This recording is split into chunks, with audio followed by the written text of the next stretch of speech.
Hey everybody, welcome back to Horror Trans. My name is Stephanie Bree. I am a transgender woman and I discuss all things horror. And today I have to do some housekeeping in this video because we're talking about Amityville Horror 4: The Evil Escapes. But I have to make a correction in my previous Amityville Horror review.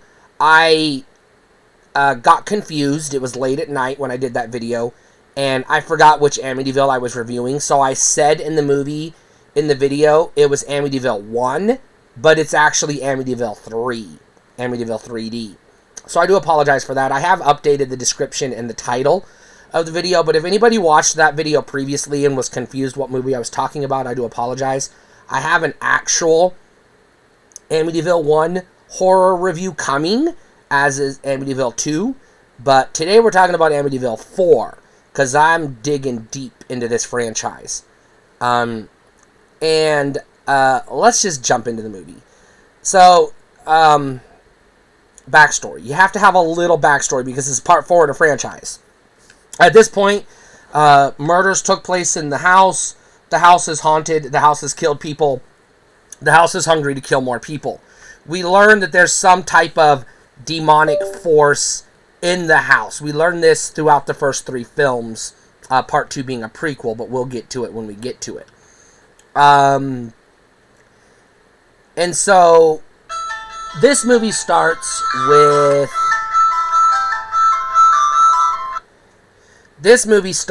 them cleaning out the house. You know, the family or the estate or whoever owns the house is auctioning off the goods and products and home decor, etc., furniture and everything else inside the house because, you know, whoever lived in it last was murdered by the house, because that's what it does. It's a murder house. And so there's this, I want to say lamp, question mark, that some rich person buys for her, I don't know, sister or granddaughter or daughter or some elderly woman buys for another elderly woman. I don't remember the relationship of the women in the movie. They might be sisters or cousins or just acquaintances. I don't remember. But anyway, she ships the lamp to, I guess, California, which Amityville takes place somewhere on the East Coast, and I can't remember where, but somewhere on the East Coast. So they ship it across the country, and the demonic force, whatever it is, they don't really explain it fully yet. I don't think they ever do, I'm not sure. But whatever the demonic force is now inside the lamp and follows them across country. And we have I believe it's a mom and her kids moving in with her mom into her family house because, I don't know, divorce or something, I don't remember. This movie's vague on the details, and I was fighting to stay awake while I was watching this movie because it's so fucking boring. It is so slow-paced. I hate movies that are slow-paced like this. Like, especially when it's, like, not giving me anything to pay attention to. It's just, like, ominous shots of the lamp, and I'm like, why is the lamp ominous? Oh, it glows red when nobody's looking at it. Okay, give me more. And they don't. But, it is what it is. So you get this little cheesy Lifetime original movie for, like, 50 minutes of the family experiencing pseudo paranormal stuff that, like, could very easily be explained by non-paranormal stuff, but they're freaking out because they discover, I guess, the history of the lamp or something like that. And then we find out the old lady that bought the lamp is in the hospital and she's dying. And just like in every one of these possession haunted house type movies, there's a priest or an affiliate of the church investigating the possession, but every time he tries to call the house, he gets, you know, the calls get intercepted by the demonic force, we'll say. And so he decides to go to the house. There are a couple of, I will say, paranormal incidents. I don't want to spoil them because you want to watch the movie, I guess. That occur that put the family on heightened alert. The little girl, just like in all of these haunted house movies, is somehow in tune to... Oh, it wasn't a divorce. It was a dead dad. The dad died. I remember now because she thinks it's her dad's ghost coming back. All right, the movie's coming back to me.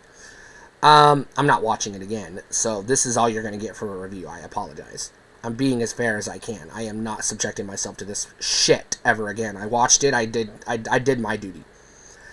And then the little girl gets trapped in the attic with the demonic lamp, and then the family has to break the door down, and people die, but it's not gory or bloody. But then they're like freaking out, and then the priest shows up, and then they, I guess, defeat the evil, and roll credits, and then we try to figure out which piece of haunted furniture is going to lead to the next film in the franchise, because that's where we're going. It's no longer a haunted house movie. It's now a haunted yard sale movie. Congratulations, filmmakers. You ran out of ideas and then just got fucking creative, I guess. But anyways, this movie sucks. Don't watch it. This isn't even a rent. Just, don't even bother with this one. The franchise does have some good movies in it. I will point them out when we get there. This is not one of them.